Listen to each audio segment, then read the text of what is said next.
just wait until the shine wears off.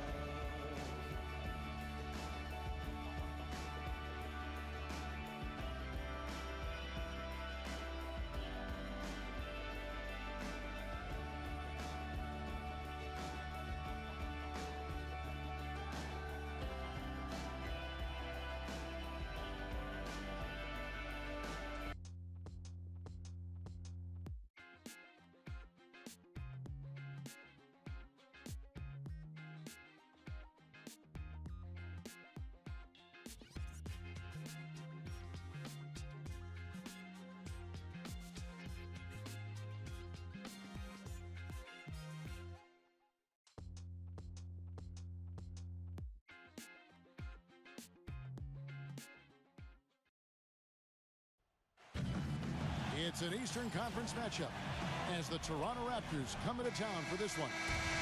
We are live at the Barclays Center where the Nets will try to turn it up on their home floor. Thanks for tuning in, everyone, to this broadcast of NBA basketball. I'm Kevin Harlan, and with me today, Steve Kerr, Clark Kellogg, and our sideline reporter, Doris Burke. Now a chance to check out our starting lineups. And breaking down the game, let's take a look here at Darren Williams. Well, because of his passing ability, Kevin, I mean, if you're going to play with him, your only job is to get open on the floor because he will get you the ball, and he'll give it to you in rhythm so that you can get a good shot off. You know, he's got something more than that, Steve. I don't know of a player who can make defenders look as silly and foolish as he does with his passing. Going behind his back, dropping no-look dimes, threading it through guys' legs. I mean, all of that stuff is in his book bag of tricks. Watch outside! Well, no team likes to have their first-round pick belong to another team. It gets worse when you're a lottery team yourself and you're trying to build your talent base up. But the Raptors' number 12 pick in this summer's draft went to one of the elite teams in Oklahoma City. Here's Johnson after the made shot from Kyle Lowry. And they're able to recover. Pierce kicks to Johnson. Defended by Ross. Second chance shot. That's good from Paul Pierce on the assist by Johnson. Well, Clark, as you said, the Thunder got the Raptors' first selection this last year. Only the way the Raptors would have been able to hang on to it was, Steve, if they jumped up to the top 3 in the lottery. And as bad as it might seem for the Raptors to not have a first, I mean, it is bad. It was as good as any other time for them to not have a first-round pick because the draft wasn't deep, and the Raptors have a lot of young talent already and that they can make improvement with. And, you know, coming into the league out of Lithuania, Valanciunas, his reputation was more of a pick-and-roll big man, not the most skilled in the post, but he's starting to show some impressive moves with his back to the basket. And now Doris Burke has an update from the sidelines. I had a chance to talk with the head coach for Brooklyn, and he said a big factor in this game will be how well they're able to handle Kyle Lowry. He admitted being a fan of his game, saying he's a tough athletic guard who really competes. Defense, rebounding, attack the paint, he'll take it to you. We've got to be ready to match his motor and his aggressiveness. Kevin, are they up to it? Thanks again, Doris. Going back to Valanciunas, a good foul shooter for a 7-footer, almost 80% in his rookie season. That's why this team values him so highly. He's very skilled for a big man. He can spread the floor. And then when you add in his rebounding and what seems to be a good work ethic and passion for the game, Valanciunas has a chance to be special. Great move to the hoop, and I love the finger roll finish. Pass to DeRozan.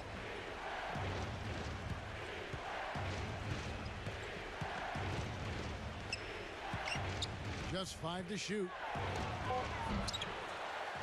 Kept alive. Outside for Lowry. This one for 3. And that one's good.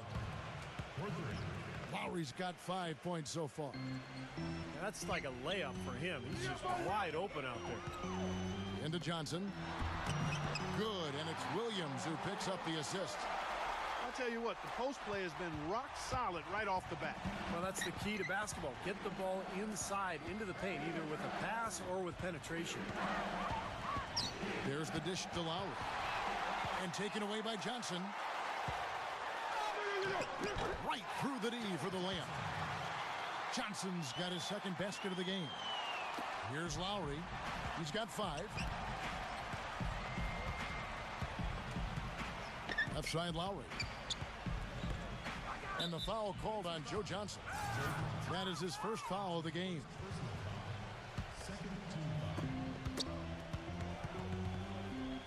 And stolen by Darren Williams. He was on that pass in a flash, read it, reacted, and then picked it off. Boy, the kind of moments you love to see. Excellent defense leading to a dunk at the other end. Clark, you got to marvel at the transition game when they've got it clicking. It's really explosive. High octane for sure. Oof. Yeah, turning defensive pressure into offensive opportunities. That's what it's all about. And he'll shoot free throws here. Clearly fouled on that shot that time. The whistle blowing. You know, one part of Joe Johnson's game that tends to get overlooked, guys, is his ability to create space with the dribble. He's got great size, and that ability makes him the potent scorer he is. And Toronto making a change here. Salmons is checked in. Now here is Lowry. Looking to end the run. It's rebounded by Kevin Garnett. Garnett's got his 4th rebound in this one.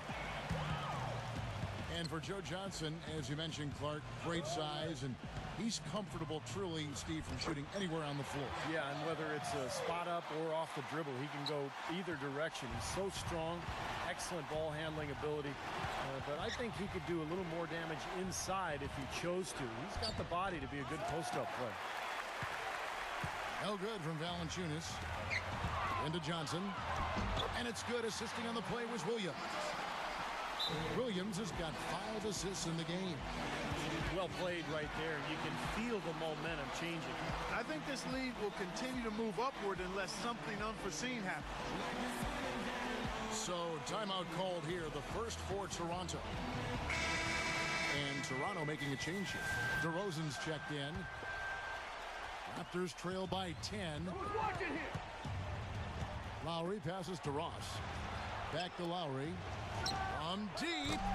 Sinks it. What range from outside. Wow. Lowry's got 8 points.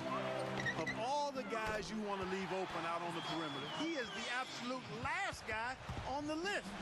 Attention to detail. Know your personnel. About 7 seconds separating the shot and game clocks. And oh, here we go with Thornton with nobody back. They've built a big lead here early. Both defensively and offensively. They've been terrific right from the tip. Here's DeRozan. Second shot opportunity. And it's good on the way in. He was the first one to react to that miss. Excellent anticipation on his part. A hustle play on the putback by him. And here's Thornton outside. And it would have counted had it fallen, but it's offline. So as... And welcome back. It's been all one-sided so far through the first quarter as our second quarter gets underway. And guys, let's get your take on the hustle stats for the Nets. Now they're trying to play fast and trying to put the defense on their heels. You know, another factor in their offense so far has been their ability to convert and score off turnover. So on the floor for Toronto to start this second quarter. Amir Johnson at the 4 with Valanciunas at the pivot. Lowry and Ross pairing up in the backcourt. And it's DeRozan in at the 3, the small forward. Yeah, close, but I didn't think he got on balance quickly enough. And it's hard to draw charges as quick as players are at this level. That's not an easy bit of work there. Yeah, and he's a bomber, and that's what I love about him. He's as good a three-point shooter as you'll see, and of course has the green light to let it fly anytime he wants. And what he can do with the ball in his hands borders on miraculously ridiculous sometimes. He's broken a few ankles in his day, that's for sure. And let's catch up with our sideline reporter, Doris Burke. Doris, over to you. Gentlemen, as you know, Kyle Lowry was a former late first-round pick. Over his career, he's had to battle for his minutes, but it seems he's solidified his starting role with the Raptors, saying, quote, "I think I've broken into that second tier, and I'm trying to break into that first tier. I believe in myself. I believe in the work I put in every year. I'm not going to give myself a ceiling. Given opportunity, I will produce." And guys, he's shown he can score, pass, rebound, and defend. A lot to like. Thanks, Doris. Tremendous dedication to the game. It's great to remember just how far he's come. Another bucket in the paint. That's something they just have not been able to stop today. I think it's time to make some adjustments defensively, Clark. I mean, what they've got going right now is not getting it done. You know, after the Rudy Gay trade sent Jose Calderon, Kyle Lowry said that now the Raptors were his team. And while that might be debatable, he's clearly got the talent to run a team at the point guard position. Well, you allow them to get right to the rim like that. That's your only option. Yeah, I think you got to foul them, and free throws are better than a layup. Back to Kyle Lowry, a good passer, also an amazing rebounder for a 6-foot-tall guard. He's physical, doesn't mind throwing his weight around. He's confident. You can see how aggressive he is offensively, always looking to draw contact and get to the free throw line. You know, Darren Williams suffered a lot of injuries in the first half of last season and finally got healthy in the second half, and it showed. He was fantastic during the last 30 or 40 games or so. And I think now with all this talent around him, the situation is perfect for Williams to reestablish himself as one of the elite players in this league. And stolen by Thornton. And now Williams running the floor all by himself. Boy, I love it. Active hands on the steal, active feet on the fast break. And Clark power on the dunk. And guys, this is just too close of a game to be giving the ball up like that and then failing to get back in transition. And for Williams last season, he seemed to get better, Clark, as the season wore on. Not usually the case with injuries. But I think he, like a lot of players, Kevin, may have still been recovering from the grind of the condensed schedule 2 seasons ago. You know, he started playing in Turkey before starting that tough, shortened season. So you factor in Team USA play in the summer, he put a lot of wear and tear on his body, and I think it just took a while for it to rebound. And DeRozan, here we go. No good again that time. It's been a great day for them on the boards, Clark. That's definitely been a major factor in building this big lead. And, you know, from a number standpoint, the advantage might not be that large, but they have been manhandling them inside. Raptors trail by 18. Kicks to Ross. He feeds it to Johnson. Tries again. And you can count it. He'll go to the line with a chance to make it 3. That rebound and the follow kind of typify what he's all about. Just gritty, determined play. The Raptors making a switch here. Novak's checked in. An up and down season for the Nets last year, and the playoffs were just more of the same. They ended up getting knocked out by the Bulls in the only first-round matchup that went to 7 games. You're going to be waiting a long time if you're waiting for him to miss that when he's that open. And stolen by Darren Williams. Thornton. And that one goes in as he is fouled. It'll be 3 points if he converts at the line. And that's a difficult shot in the face of a defender that towers over. Well, you know, he almost seems to enjoy those mismatches, Steve. It gives him a chance to show what a strong finisher he is. Vasquez, he's checked in for Kyle Lowry. Well, back to the Nets in the playoffs. They lost a game at Barclays early and looked to be on the ropes down 3-1 after 4 games, but they did well just to steal one in Chicago and force a game 7. What a strange series that was. The Bulls made that miracle comeback behind Nate Robinson in 1 game and then ended up going on the road to Brooklyn and winning game 7. What a disappointment for the Nets in their debut season in Brooklyn. And Doris Burke has a report for us from the sideline.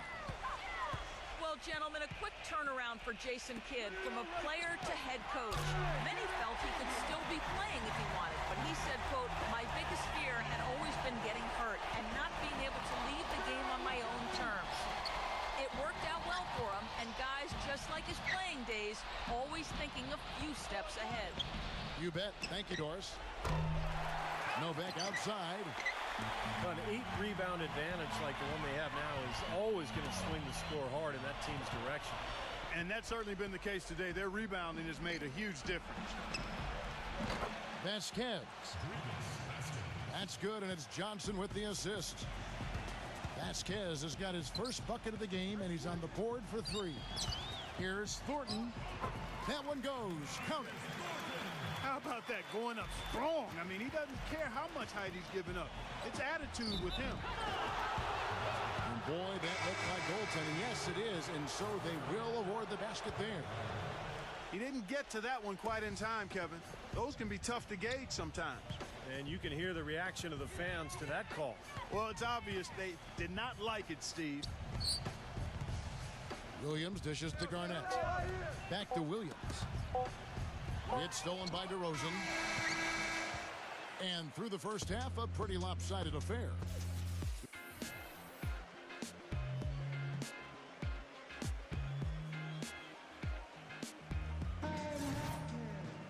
Welcome back, everybody. Third quarter just about to get going here in what has been so far a runaway game. It's been one outstanding game from Darren Williams. I know we've said this many times before, but I'll say it again. He had a great first half, just an explosive offensive display there.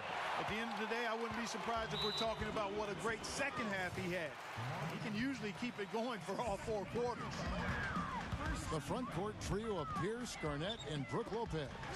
Darren Williams out there with Thornton, so that's the lineup for Brooklyn.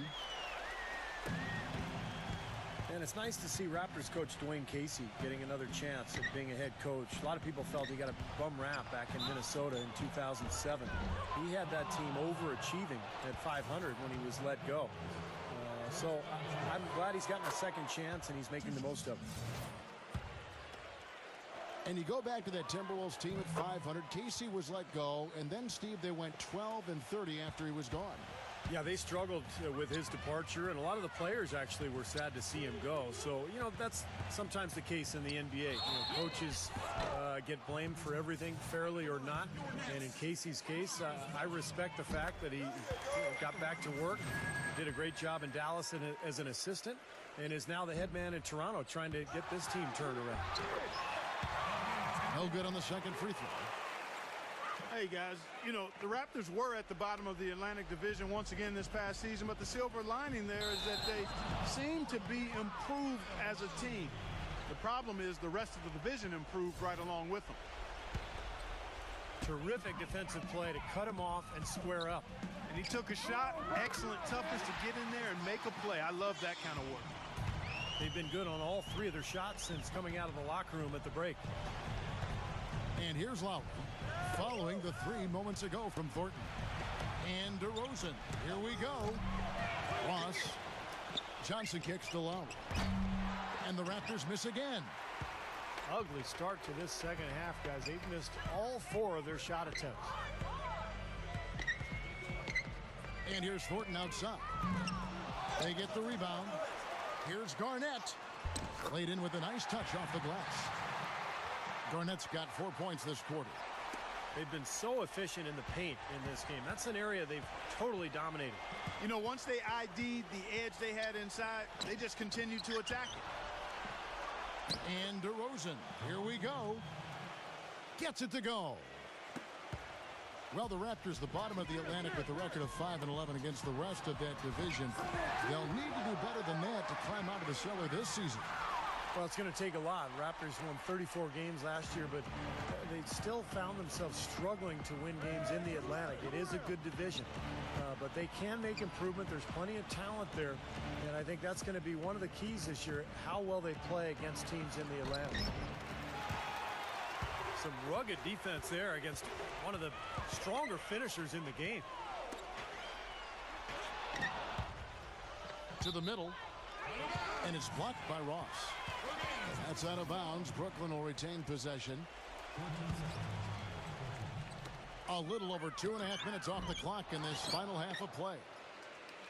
It was a slow start at first for Valanciunas, partially because he was hampered by injuries at times, but towards the midpoint of the season, I think he really started to find himself.